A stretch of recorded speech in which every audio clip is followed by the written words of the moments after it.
तुम्हा सर्वांचं माझ्या YouTube चॅनलमध्ये पुन्हा एकदा स्वागत आहे. तर आजच्या व्हिडिओमध्ये आपण इयत्ता 9वी ची जी प्रथम सत्र परीक्षा होणार आहे. प्रथम सत्र परीक्षा 2024 मध्ये. तर त्याच्या दृष्टीनं आपण सराव प्रश्नपत्रिका आता याच्यामध्ये सुरू करतोय. तर सुरुवातीलाच मी हे सांगू शकतो, आपण ज्या प्रश्नपत्रिका आपल्या चॅनलवर देणार आहे त्या पूर्णपणे तुमच्या सराव प्रश्नपत्रिका म्हणून आहेत. तर कुठल्याही शाळेच्या 2024 ला येणाऱ्या ह्या प्रश्नपत्रिका नसून या प्रश्नपत्रिका पूर्णपणे तुमच्या सरावासाठी आहेत. यासारख्या प्रश्नांची इतर प्रश्नांची जर तुम्ही तयारी केली तर नक्कीच या सराव प्रश्नपत्रिकांचा तुम्हाला उपयोग होईल. विषय आहे मराठी. एकूण 80 गुणांची ही सराव प्रश्नपत्रिका असणार आहे इयत्ता 9वीची. त्यामुळे व्हिडिओ पूर्ण बघा आणि चॅनल सबस्क्राईब करायला नक्की विसरू नका, कारण आपल्याला चॅनल नक्की सबस्क्राईब करा, कारण इतर विषयाच्या ज्या प्रश्नपत्रिका आहेत त्या सुद्धा आपण चॅनलवर अपलोड करतोय. लिंक डिस्क्रिप्शन मध्ये आहेत, तर त्याही बघून घ्या. आता याच्यामध्ये प्रश्न क्रमांक 1 एकूण 18 गुणांसाठी गद्य विभाग आहे. तर प्रश्न क्रमांक 1 आहे, पुढील उतारा वाचा आणि सूचनेनुसार कृती पूर्ण करा. तर तुमच्या समोर हा उतारा दिसतोय, इथं दिसतोय, काही माणसं वादळ झेलतात आणि पचवतात इथपासून तर रोपट्यांचं त्यांनी पुढे वटवृक्षात रूपांतर केलं इथपर्यंतचा भाग. तर हे सगळे उतार आधी व्यवस्थित वाचा आणि मग आता त्याच्यावरचे आपण प्रश्न बघूया. रोपट्याच्या वटवृक्ष झालेली संस्था, तिचं नाव.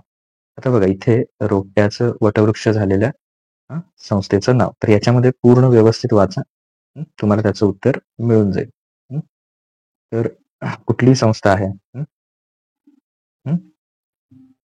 हे बघा, ही संस्था आहे बाल ग्राम शिक्षण केंद्र पूर्व प्राथमिक शाळा यानं सुरू केलेली पूर्व प्राथमिक शाळा. तर त्याच्या रोपट्याचं पुढे काय झालं, वटवृक्षात रूपांतर झालं. तर अशा प्रकारे उतारा वाचून तुम्हाला प्रत्येक प्रश्नांची उत्तरं मिळतील. आता उत्तर ही तुम्ही शोधायचे, कारण हे तुमच्या पूर्णपणे सरावासाठी आहेत. बालपणीच वैधव्य आलेलं, कुणाला वैधव्य आलं बालपणीच? अणुताईंचे अश्रू पुसणाऱ्या कोण आणि प्राथमिक शाळेत कार्यकर्ती म्हणून काम करणाऱ्या कोण? याची उत्तरं तुम्ही स्वतः व्यवस्थित उतारा वाचायचा, तुम्हाला याच्यामध्ये मिळून जातील. कारण ही सराव प्रश्नपत्रिका आहे. अर्थ स्पष्ट करा. वादळ झेलतात म्हणजे संकटांचा सामना करतात. वादळ पचवतात, संकटांचा सामना करून त्याच्यावर मात करणं अशा अर्थाने. ज्ञानयत तेवत ठेवला म्हणजे काय, तर ज्ञान जे आहे ते परंपरेने काय केलं, पुढे देत राहिल्या. कोसबाडची टेकडी हळहळली म्हणजे प्रचंड दुःख झालं या अर्थाने. तर त्यांचे अर्थ तुम्ही काय करायचे, थोडक्यात स्पष्ट करायचे. आता माझे मत, त्याला आपण स्वमत असं म्हणतो. 8 ते 10 ओळीमधल्या 3 गुणांसाठी तुमचं त्यावर काय मत आहे ते सांगायचं. हा उतारा वाचल्यावर अनुताई वाघ यांनी तुमच्या मनात म्हणजे अनुताई वाघ यांची तुमच्या मनात निर्माण झालेली प्रतिमा, म्हणजे त्या तुम्हाला कशा वाटल्या हा उतारा वाचल्यावर, तर ते तुम्ही तुमच्या शब्दात लिहायचं. आता पुढील उतारा वाचून दिलेल्या सूचनांनुसार कृती करा. आता याचा हा दुसरा आहे, पुढचा हे आहे तो एकूण 7 गुणांसाठी, जसा वरचा होता तसा. तर त्यासाठी तुम्ही हा उतारा वाचायचा आहे.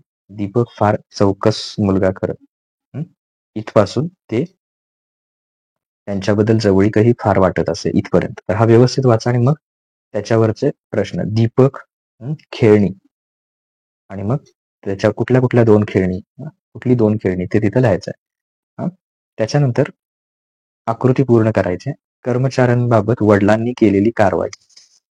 कर्मचारी जे आहेत त्यांच्यावर वडिलांनी कोणती कारवाई केली, 2 कारवाया केलेत, उतारा वाचून तिथं लिहा. त्याच्यानंतर माझे मत स्वमत, स्वतःचं मत तिथे मांडायचं. दीपकने मोडलेल्या यंत्राचे मनोगत, दीपकने जे यंत्र मोडलं त्याचं मनोगत म्हणजे ते यंत्र बोलतंय असं समजून तुम्ही ते तुमच्या शब्दात लिहायचं आहे. 8 ते 10 ओळीमध्ये स्वमत, स्वतःचं मत तिथे मांडायचं आहे. आता त्याच्यानंतर पुढे खालील अपठित उतारा वाचून दिलेल्या सूचनांनुसार काय करा, कृती करा. याच्यामध्ये आपले जीवन सुखी, समाधानी आणि यशस्वी असावे असे प्रत्येक माणसाला वाटत असते. इथपासून ते अहंकारावर लक्ष केंद्रित करून त्याला ताब्यात ठेवणे शिका इथपर्यंत.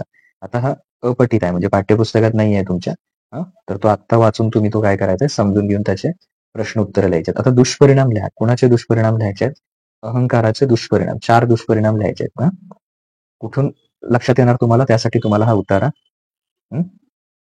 वाचावा लागेल. त्याच्यानंतर पुढे कधी ते लिहा. माणसाला सत्याचा आणि सुखाचा अनुभव येईल. कधी येईल? ते लिहायचंय. सुखी व समाधानी जीवन मिळेल, कधी मिळेल? ते तिथं उतारा वाचून लिहायचा आहे. त्यानंतर पुढे पद्य विभाग हा एकूण 16 गुणांसाठी आहे. जसं वरती उतारा पठित अपठित मिळून 18 होते, तसे आता 17 गुणांसाठी पद्य विभाग.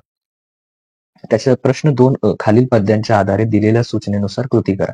त्यासाठी तुम्हाला ही कविता आधी वाचावी लागेल. राजास जी महाली सौख्य कधी मिळाली, तिथपासून ते या झोपडीत माझ्या इथपर्यंत.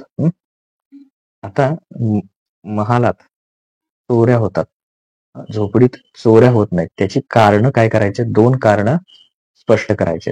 चोऱ्या होतात, चोऱ्या होत नाहीत. महालात होतात, झोपडीत होत नाहीत. कारण काय? तर ती कारण तिथं लिहायचे. त्यानंतर चौकटी पूर्ण करा. झोपडीत निसर्गाचे सानिध्य आहे हे पटवून देणार 2 उदाहरणे द्यायचे.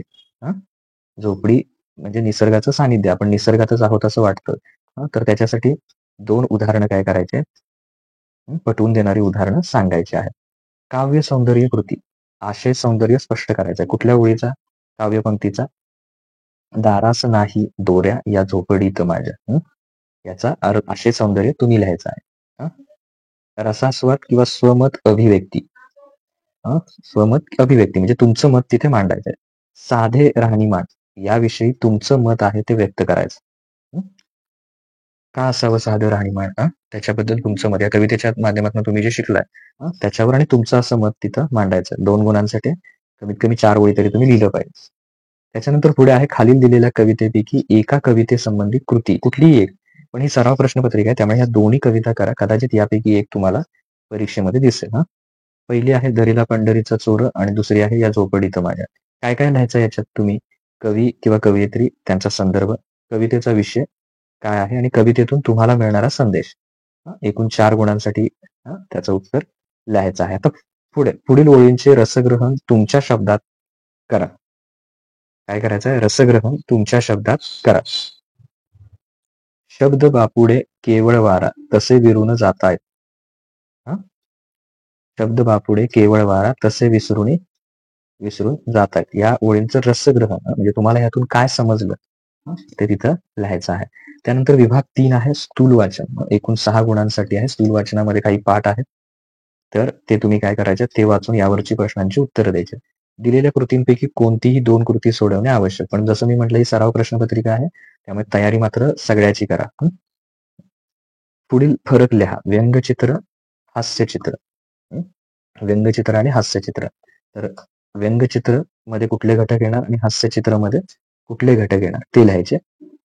त्याच्यानंतर तुम्ही अनुभवलेल्या धोक्यातील दिवसांचे वर्णन तुमच्या शब्दात लिहायचं आहे. तुम्ही धोके अनुभवले असतील, धोके बघितले असतील आणि त्यावेळी तुमच्या मनात आलेल्या भावना तुम्ही तिथे मांडायच्या. कारणे लिहायच्या. लेखिकेला लंडनच्या पावसाची मौज वाटण्याची कारणे. का तिला मौज वाटली? स्थूल वाचनामध्ये आहे तो. त्याच्यावरनं त्याचं उत्तर लिहायचं आहे. त्याच्यानंतर विभाग 4 आहे व्याकरण. एकूण 16 गुणांसाठी हा विभाग आहे, व्याकरण विभाग. आता भाषा अभ्यासावर आधारित कृती आहे.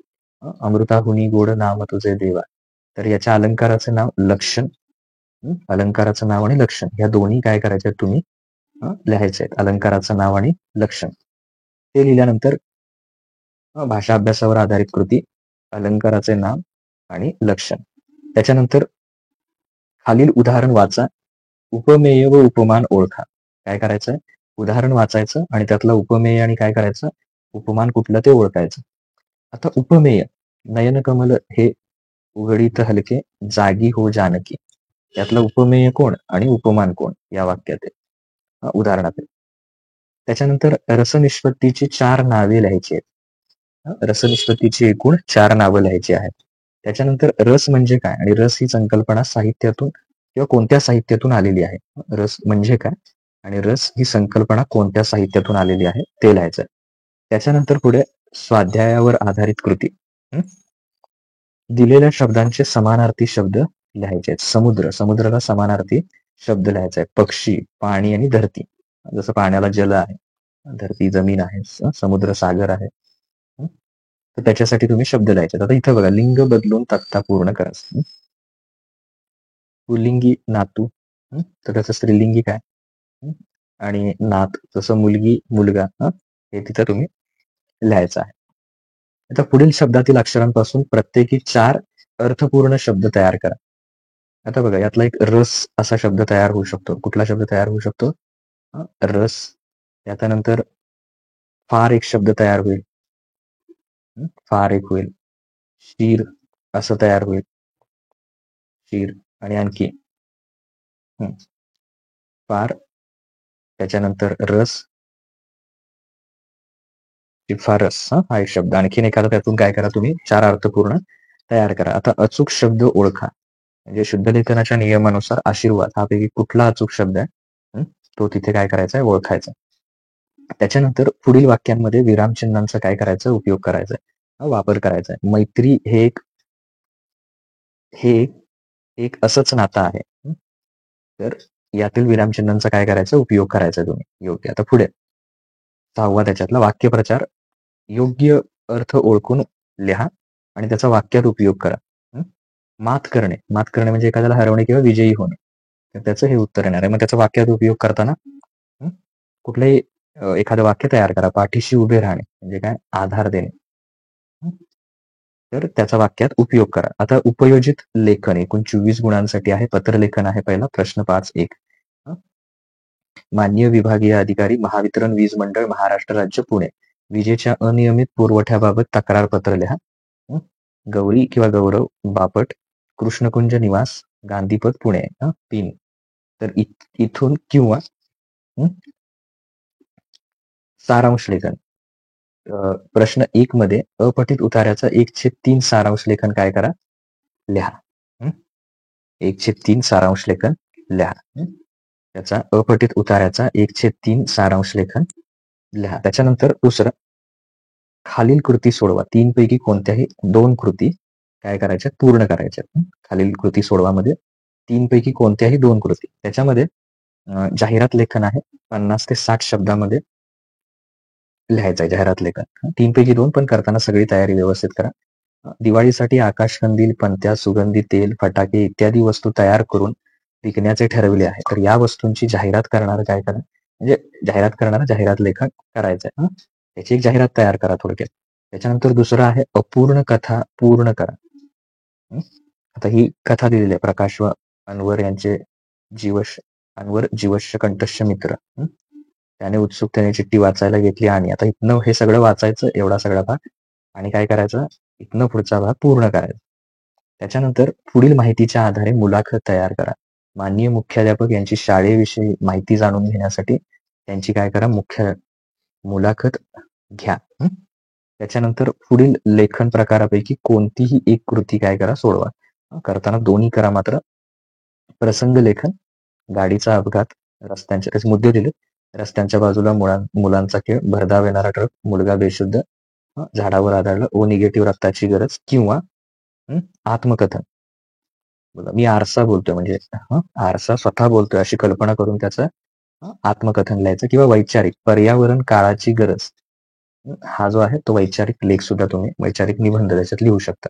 इथं एकूण तुमची जी 80 गुणांची इयत्ता 9वीची प्रश्नपत्रिका आहे तर ती इथं पूर्ण होते. प्रश्नपत्रिका पूर्णपणे सरावासाठी आहे. तुमच्यासाठी आपण एक व्हॉट्सअप चॅनल जे आहे ते तयार केलेलं आहे. ते तुम्ही जॉईन करू शकता. तिथं तुम्हाला 9वीच्या सर्व सराव संच किंवा इतर सगळी जी माहिती आहे, घटक चाचणीच्या प्रश्नपत्रिका, सर्व सरावासाठी जे जे आवश्यक आहे त्याचा एक व्हॉट्सअप चॅनल आपण तयार केलेलं आहे. ते तुम्ही काय करा? जॉईन करा. तिथे खाली डिस्क्रिप्शन मध्ये लिंक आहे. तर तिथे जाऊन तुम्ही काय करू शकता? ते चॅनल जॉईन करू शकता. आणि त्याच्यानंतर तुम्हाला इयत्ता 9वी बद्दल मराठी माध्यमची सेमीची काही महत्वाचे व्हिडिओ तिथे बघायला मिळतील. त्याचा नक्कीच तुम्हाला सरावासाठी उपयोग होईल. Okay, thank you.